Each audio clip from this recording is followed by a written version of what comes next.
समझदार नन्ही। इस कहानी से हमें बहुत अच्छी सीख मिल रही थी, जो मैं आपको ऑलरेडी बता चुकी हूँ कि हमें कभी भी हमारी अच्छाई नहीं छोड़नी चाहिए।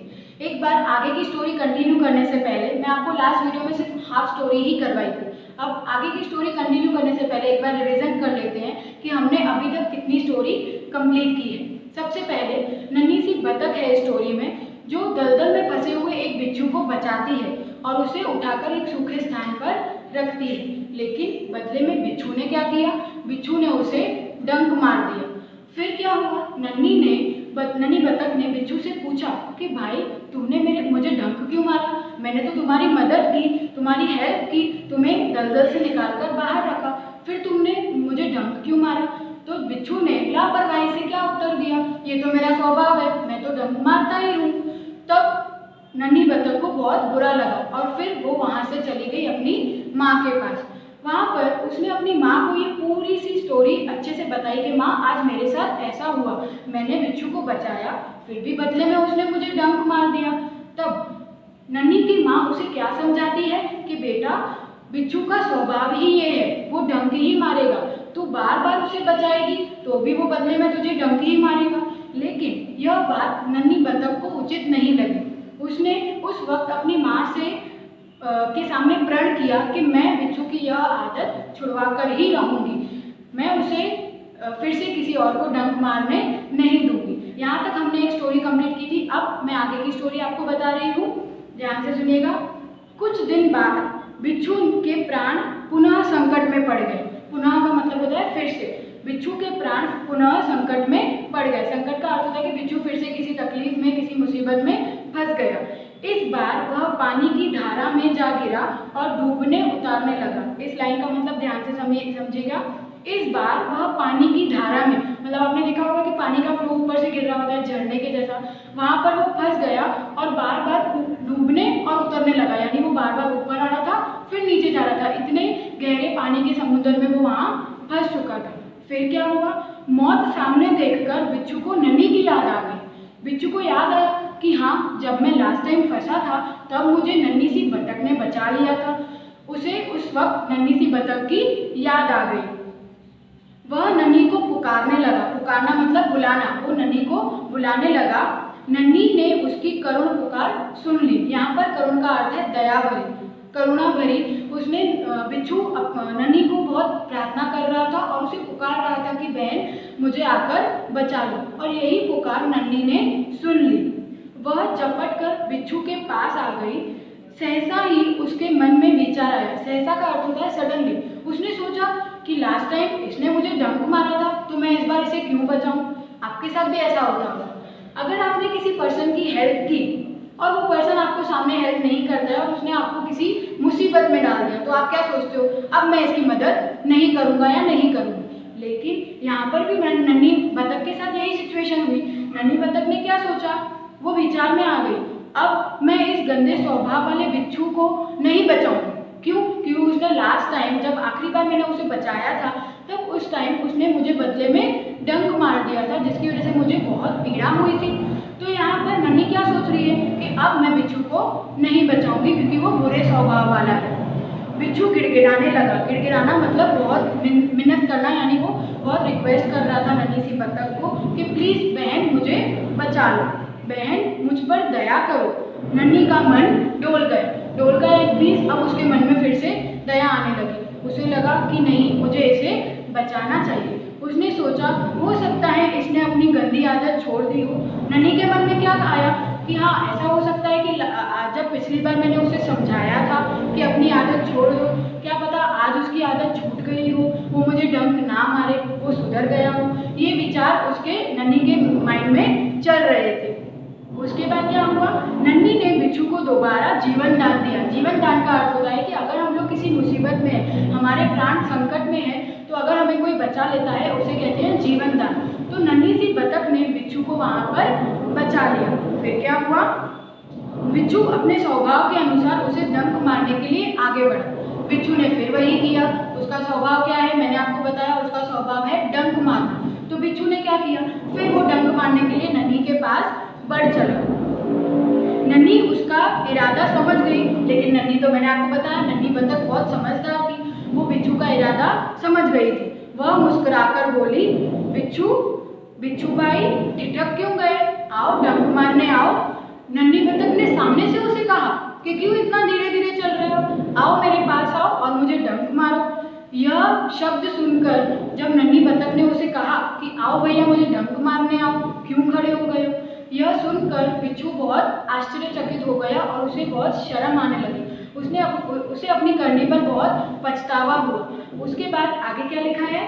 बिच्छू शर्म से पानी पानी हो गया। शर्म से पानी पानी होना मतलब अपने कार्य पर लज्जित होना, कि मैंने जो करनी की है उस पर मुझे पछतावा हो रहा है, मुझे लज्जा आ रही है।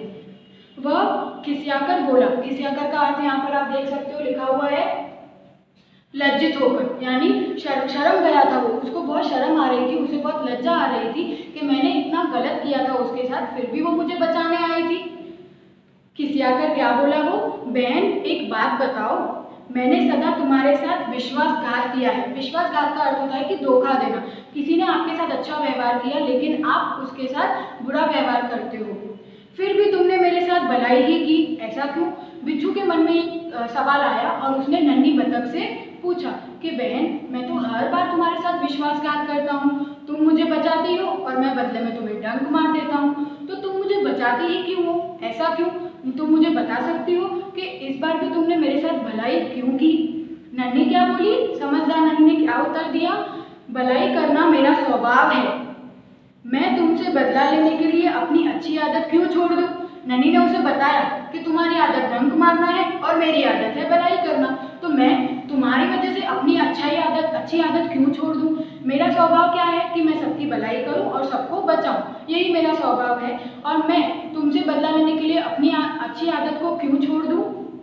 मेरा काम है बचाना, मैं मुसीबत में पड़े को बार बार बचाती रहूंगी। तुम्हारा काम है डंक मारना, तो तुम मारते रहो, देखती हूँ कौन जीतता है। ये देखो नन्ही सी समझदार बतख ने उसे क्या कह दिया कि देखो मेरा स्वभाव क्या है कि मैं हर बार बचाती रहूंगी, जो भी मुसीबत में होगा मैं बार बार उसे बचाती रहूंगी, यही मेरा स्वभाव है, यही मेरा भलाई का काम है। और तुम्हारा काम क्या है? डंक मारना, तो डंक मारते रहो, फिर देखते हैं कि हम दोनों में से कौन जीतता है। फिर क्या हुआ? बिच्छू पछतावे से भर गया और बोला, नन्ही बहन आज तुम जीत गई, मैं वचन देता हूँ कि मैं अब किसी निर्दोष जीव को डंक नहीं मारूंगा। तो यहाँ पर बिच्छू ने बहुत अच्छी सीख ली, किससे? नन्ही सी बतख से। बतख ने उसे क्या सिखाया कि मैं अपना अच्छाई का व्यवहार नहीं छोड़ूंगी, तुम्हें डंक मारना है तो मारते रहो। लेकिन बिच्छू को ये सब सुनकर बहुत लज्जा आई और उसने क्या कहा कि बहन आज के बाद मैं कभी भी किसी निर्दोष प्राणी को डंक नहीं मारूंगा। उसने अपनी बुरी आदत छोड़ दी। नन्ही खुश होकर नदी में चल दी। माँ ने आज फिर उसे पूछा, बेटी कहाँ देर कर दी तुमने? आज फिर वही हुआ। माँ ने अपनी नन्ही सी बतख से पूछा कि बेटा तुम कहाँ रह गई थी? नन्ही ने पूरी घटना अपनी माँ को बता दी। माँ प्यार से बोली। उसकी माँ ने उसे प्यार से क्या उत्तर दिया? प्यारी समझदार नन्ही। यहाँ पर उस नन्ही का नाम क्या पड़ गया? समझदार नन्ही।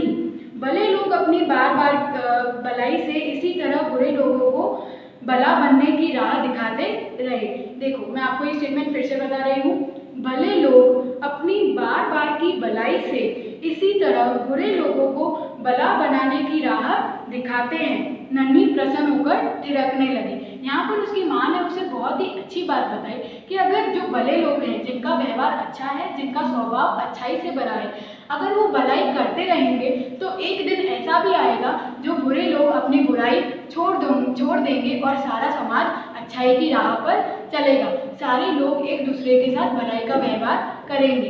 तो यहाँ पर हमने ये स्टोरी कंप्लीट की। अब आपने इस स्टोरी में क्या सीखा वो मैं आपसे पूछना चाहती हूँ। सबसे पहली चीज़ मैंने आपसे कहा था कि स्टोरी में हमें 2 सीख मिलती है। सबसे पहले कभी भी अच्छाई का काम नहीं छोड़ना चाहिए। हमारा जो स्वभाव है, अच्छाई का स्वभाव हमें नहीं छोड़ना चाहिए।